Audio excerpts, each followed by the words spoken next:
One is something that I've been talking about since January 23rd, 2019 here. Okay, where you know, back in the day when I thought that Destiny was a reformed person who wasn't like insane. Okay, a lot of people will be like, why are you so afraid of debating him? Here's a video of me doing just that. Large care about more than the fucking immigration. You can just outsource your you can outsource your labor regardless for the big stuff like tax breaks, tax cuts for the corporations. These are things that they by and large care about more than the fucking immigration. You can just outsource you can outsource your labor regardless for the and that's what these companies have been doing for a very long time anyway. But again, things that like undermining the EPA, undermining the education, undermining housing, like these aren't things that like people are looking for. Not focusing on infrastructure, like these aren't things that his base wants. He's doing this for big business. He's doing this for corporate interests. Maybe. How can you say maybe? Who is the? I don't know what like defunding education or whatever has to do with corporate interests. I don't know why it's sped up. I don't know why. I don't think we're going to be able to actually pay attention to a clip like this because you guys are being too childish, I think. Like, Reddit player does not have speed controls. Chat represents the streamer. No, there's no way to make it slower. There's no right clicking, dude. What are you talking about? There's nothing. Because if you defund education, all of a sudden you can make a justification not only for tax cuts, for further tax cuts, because every time it's called starving the beast. Every time you further undermine federal agency. Okay, so every time this is his goal. This is from a video. This is from a YouTube video of like my debate in 2019 with Destiny, back when we were cordial, and my argument was that Donald Trump is a normal Republican and a very successful Republican, okay, and that he is, you know, doing the top line agenda of the Republican Party at the time. I just don't know where afford to be a little bit shittier to customers because you know that you're not going to have as much. I don't know exactly where it was though in this conversation. The absolute bare minimum by like 1 or 2 votes in order for them to actually the Republican voter base. Hold on. Oh, the here. Republican figure that has been at ends with Trump multiple times. McConnell has been at ends with Trump multiple times. Like all of these like Republican leaders. Pence himself has gotten burned by Trump multiple times. Trump has had massive amounts of influx in his fucking cabinet. And everybody that's left has had shitty things to fucking say about him. Even well-respected people like Tillerson. How can you look at all the divisiveness that Trump has stirred up in the Republican Party and then say that no, he's actually like really good at unifying the Republicans? I'm not saying he's good at unifying the Republican politicians, but ultimately he's good at unifying the Republican voter base. Hold on. He's good at unifying the Republican base of voters, and you're focusing on like one symbolistic fucking John McCain vote to say that like the entire Republican Party is not backing Donald Trump, even though, oh my God, I want to fucking murder every single person who's saying Hasan is out of his death. I want to murder them so fucking hard right now in a video game. Okay. Fucking ban him, dude. All right. I can't. There's too many. All right. So I don't have enough money. Not gonna lie, you sound so weird. Yeah, it's because I'm using a fucking Blue Yeti. All right. Notice how like even in this conversation, Destiny's fans immediately fucking rush to be like, oh, you're out of your depth. And I was 100% correct on this in this argument that I presented. Moderator. All right.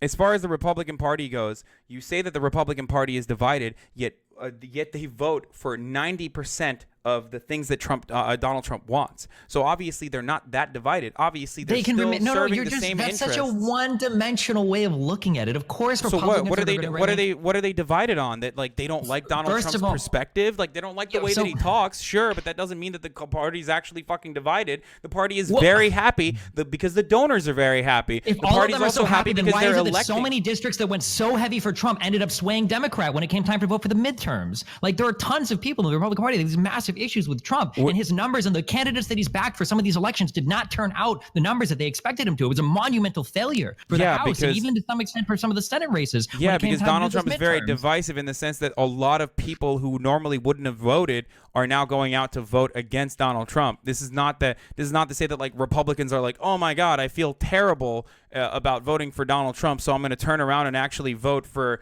a Democrat. Fuck no. There's just more people voting Democrat that didn't vote or that don't historically vote in midterms. That's what this is. It has absolutely nothing to do with like Trump's policies or whatever. They just fucking hate Donald Trump. There are a lot of Americans who find Donald Trump to be an incredibly divisive figure who's terrible, and they're right. They are absolutely right about Donald Trump being a divisive and terrible fucking figure for American politics, and that's why they're going out and voting.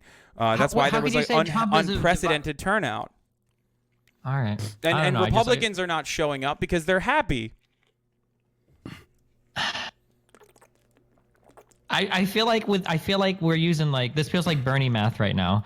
Like if Donald Trump goes out and the reason why less people went out to vote for Donald Trump was actually because Donald Trump was so good that people were so happy with him that they didn't go out and vote. I feel like we're in Bernie Yeah, that's math historically what right happens with the party in the party that holds majority power. Yes, for the base. That works well for the voters. But the big stuff like tax breaks, tax cuts for the corporations, these are things that they by and large care about more than the fucking immigration. You can just outsource your labor regardless for the and that's what these companies have been doing for a very long time anyway. But again, things that like undermining the EPA, undermining the education, undermining housing, like these aren't things that like people are looking for.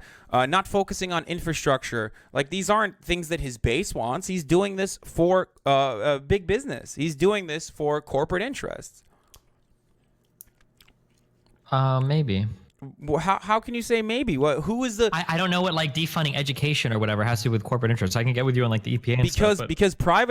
because if you defund education, all of a sudden you can make a justification not only for tax cuts, for further tax cuts, because every time it's called starving the beast. Every time you further undermine a federal agency. I know. You don't have to. Yeah, I understand. Okay. But like, so every time even if this was his goal, his way to do this wouldn't be nominating Betsy DeVos. It would be to do something more insidious. Like these aren't things. That he's doing, no. Betsy DeVos is the perfect person. She has a track record of privatization in Michigan. She's like always been a fucking advocate for private education. That's exactly why he put Betsy DeVos in a position of power, even though she's a fucking idiot.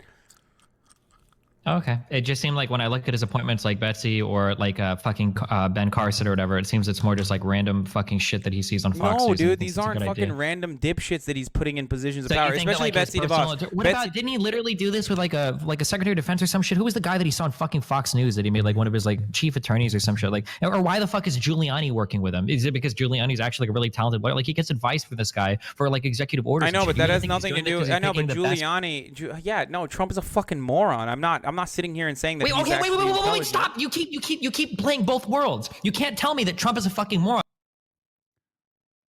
Isn't that what Trump's doing right now? To a certain degree, yes. He has gotten way worse at this than the last time around.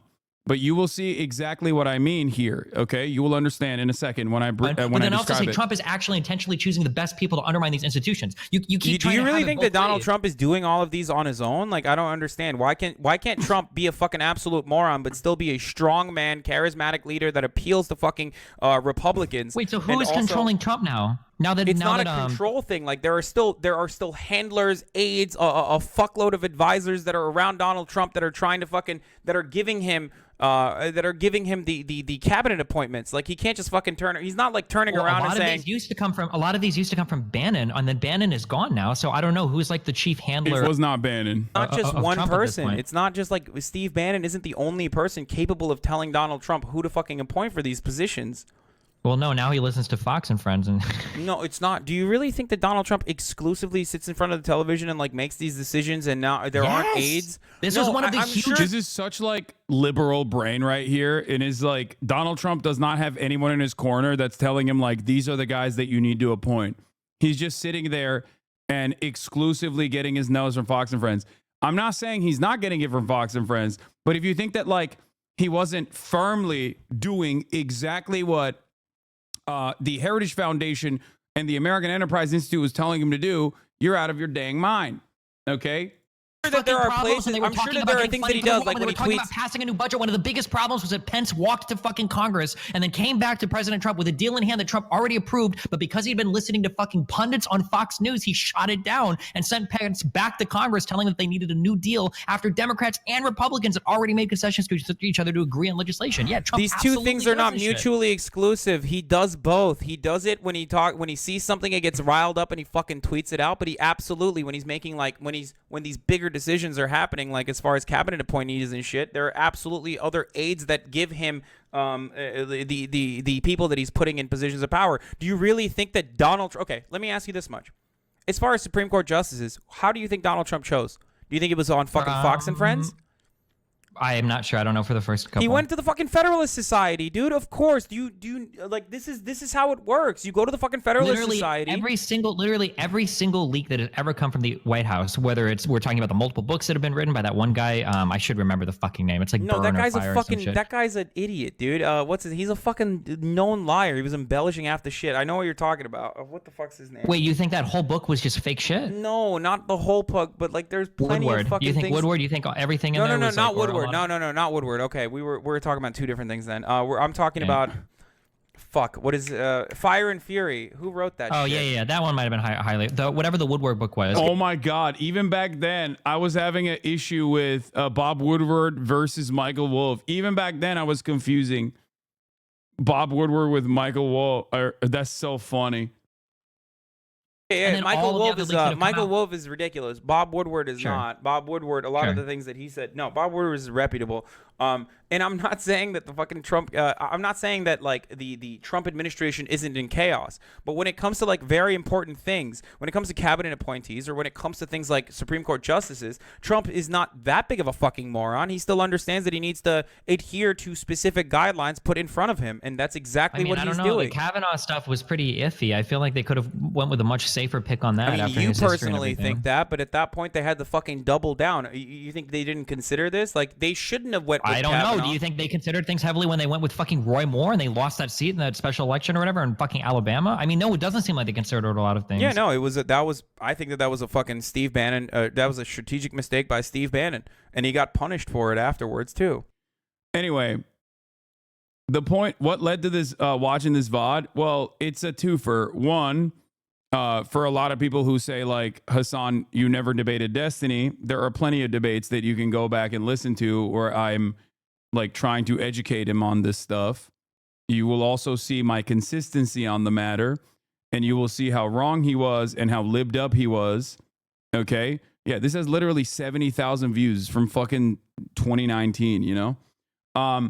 But secondly, and perhaps more importantly, the reason why I pointed to this is because I wanted you to see that I wanted you to see how Donald Trump still maintains support from the institutional Republican Party. Okay? This isn't even the best debate of yours. Probably not, but it doesn't even matter. Anyway, my point is, Donald Trump still satisfies the needs of the corporate oligarchs. And this is the reason why this aged well after his election. Holy shit. I mean, everything I've said has aged well. If you go back far enough in time, you will hear me say the same exact fucking things over and over again for the past decade at this point. Okay? I am not wrong, simply too early. History always ends up vindicating me, even though that's not necessarily a good thing, because all the bad things that I predicted end up happening, and that sucks. Anyway.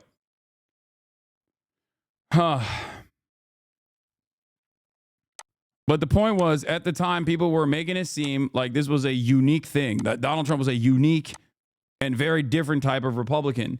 And I maintained the position that making it seem that sucks. Anyway. But the point was, at the time, people were making it seem like this was a unique thing, that Donald Trump was a unique and very different type of Republican. And I maintained the position that he was not a unique Republican, but he was very much the logical continuation of Republican mania. Okay? If you were to put, okay, since you refuse to platform any Ukrainians, you should Aaron B yourself, fire, fire, fire. You're worthless, tanky fans too.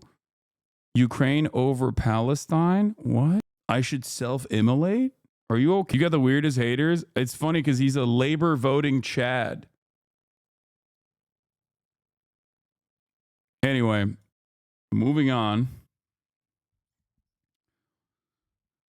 Probably a British labor supporter.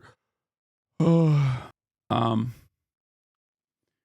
other thing I wanted to show you guys, but this analysis was prescient for the time, and it's gotten only worse. But the other thing I wanted to show you was the growth of fascism in this country. This is The reason from Trump's Make America Great Again rally. This is last rally, I believe, before the 2020 election. why I closely track Trump's rhetoric and his followers is because I understand the long-term consequences of this kind of messaging being successful, especially within the Republican Party.